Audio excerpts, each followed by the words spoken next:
Speaking of big man, yan nga ang matagal nang napapansin ng mga fans sa Barangay Ginebra at hindi lang mga fan at maging ibang analyst dahil sa tagal na nga rin pong di nakakapagkampiyon ng Ginebra at napapansin din nila na ang hina ng frontcourt ng Ginebra or baga kulang yung impact na nabibigay ng frontcourt ng Ginebra. Pero ngayon, may makakatulong na sa ilalim sila Japet, Troy, Norbert at maging itong import ng Ginebra na si Justin Brownlee. At ito'y timing, lalo't naglalaki ang mga import ang kanilang mga kakalaban bit-bit ng iba't ibang koponan sa PBA. So matatandaan namang Ginebra ang may pinakamaliit na import ngayong Commissioner's Cup. So baka di kalakihan si Justin Brownlee kumpara sa ibang import ng ibang koponan dito sa PBA ngayong PBA Commissioner's Cup ng Season 50. Pero tiwala naman si Coach Tim Cone pa rin dito na kaya nila makipagsabayan kasama si Justin Brownlee. Bukod doon, eto na. Inaasahan na ang pagbabalik ng isang big man nga nila sa Ginebra na si Isaac Go.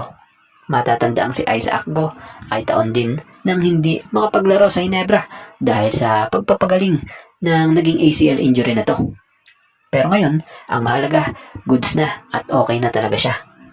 Para nga kay Coach Tim, ang pagbabalik ni Isaac ay extra big para nga sa kanila na kung saan pwedeng makatulong ang mga veterans big man ng Ginebra itong nasabing manlalarong ito. So batay pa sa big man na ito, itong si Isaac Go ay kapansin-pansin na tuloy-tuloy ang pagpapakondisyon nito. Batay nga dito sa mga latest post na itong nilalabas sa kanyang IG.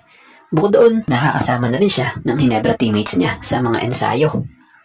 So ngayon, balitay isa na lang talaga yung clearance na inaantay para magkaroon siya ng go signal kung saan po pwede nga umano raw ito makasali sa scrimmages. So goods na goods nga kung ganyan at timing talaga ang pagbabalik hardcourt nitong si Isaac Go para sa Barangay Ginebra San Miguel dahil malaki ang pwedeng itulong nito as big man na may pukol or may shooting din talaga sa labas. Kumbaga, pwede niya na ma-stretch nga yung floor kagaya yung ginagawa nga po ni Norbert Torres sa Ginebra na kapwa big man niya ang nakaraang conference. So sa opinion nga natin dito parang naging dalawa ang Norbert Torres sa Ginebra ngayon dahil kung mapapansin nyo halos may pagkakaparehas nga sila ng estilo ng laro. Kumbaga, pwede silang wing, pwede rin silang sentro ng team. So pwede rin silang magsabay, pwede rin silang magsalitan. So sa pagbabalik nitong si Isaac Go sa Ginebra, asahan na babawi talaga ito dahil yun yung gusto niya na magawa noon pa dahil sa na-appreciate nga niya yung tiwala pa rin binibigay sa kanyang team. So kumuha na ng import ang San Miguel Beermen at ito ay hindi ang kanilang former champ import na si Benny Boatwright na siyang unang napabalitang nasa radar nga ng SMB. Pero dahil nga sa balita'y committed dito sa KBL team nito doon sa kanyang kasalukuyang pinaglalaro ang team, etong SMB nakatagpo na ng bagong import at etong ay si Marcus Lee.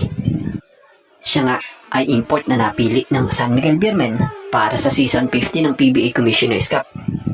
Batay sa mga nabasa nating report, kinumpirma umano ito ng nasabing SMB team manager.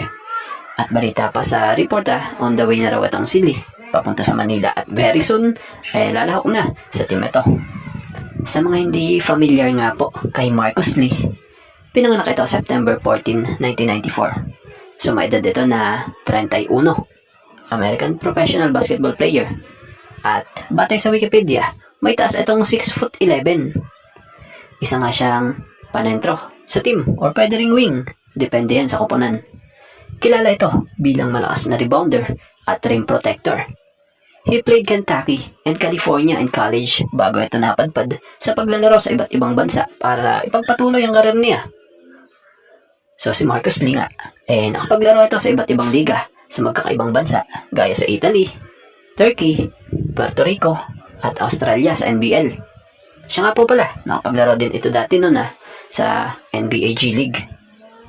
So, sa pagkakakuha nga po ng San Miguel Beermen kay Marcus Lee, confidence ang team manager ng nasabing koponan na magko-complement yung presensya nito sa team system.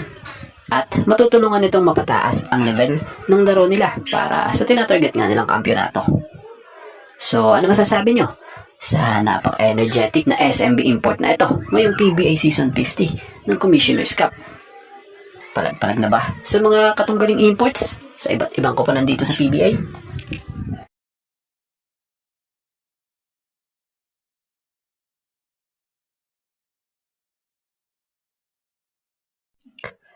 Matatandaan namang team ng Titan Ultra na lamang ang nag-iisang wala pang import na napipili matapos magdeklara nung nakaraang araw ang SMB ng kanilang import. So ngayon, kakapasok lang na balita na kumpirmado na si Michael Gilmore ang magiging import ng Titan Ultra this season 50 ng PBA Commissioner's Cup. Balita'y pumirma na nga umano ito sa nasabing kupon. Inaasahang makapagbibigay ito sa team ng size, experience, and leadership para sa mga batang teammates na to. So batay sa report na ating nabasa, expect nga raw po na maglalaro ito ng heavy minutes kung saan lalaroin daw nito dito ay major role. So inaasahang makapagdaragdag ito ng magandang opensa sa kanila at bukod dito, syempre yung depensa. Sa mga hindi familiar kay Michael Gilmore, isa itong 6'10" na kayang maglaro kahit pa 3, 4, 5 position. Kita nyo naman yung galawan niya. Sa taas niyang 6'10", kala mo guard kung magbaba ng bola ang kung gumalaw. May maayos na dribbling skills at may maayos na shooting sa outside. Pero ang pinakabibilib ko rito ay ang pagiging mahusay na rim protector nito at pagiging rebounder. So, pwede niya nga madala sa Titan Ultra yung experience niya, lalo't versatile big man nga siya. Sa mga hindi nakakaalam etong si Michael Gilmore ay nakapaglaro nga po sa kanyang karera sa Europa, Asia at maging dito sa NBA G League. So asahan na kayang makipagsabayan ito sa mga kapwa imports niya dito sa PBA. At syempre, yung pagiging veterano nito, magiging malaking tulong sa Titan. Siya nga ay 31-year-old na isang dominant big man or import.